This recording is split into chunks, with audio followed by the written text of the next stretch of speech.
sometimes fun.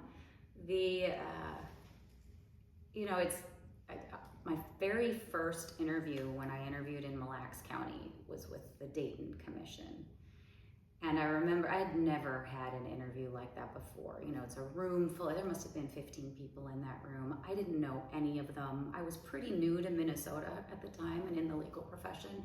So I very much felt like an outsider, and it was super intimidating. And I remember trying to crack jokes in the interview, and no one responded. It was very, very formal, and I was 100% convinced that I didn't get that job. So I was very surprised when I ended up being allowed to interview with the governor after that. But it's an intimidating process. They ask very difficult, very searching questions, not just about, I think some people have the impression that you walk into those interviews and it's, tell us about a certain case or talk about some legal technicality. But it's really more of a probe of who you are as a person professionally, where you are in terms of your professional maturity, your depth of thinking.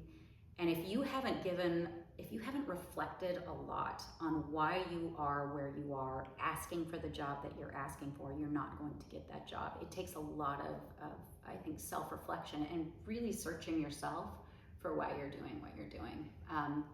Every once in a while it's fun, but it was difficult. I learned a lot about myself in the process, which I also think has helped me to be better on the bench.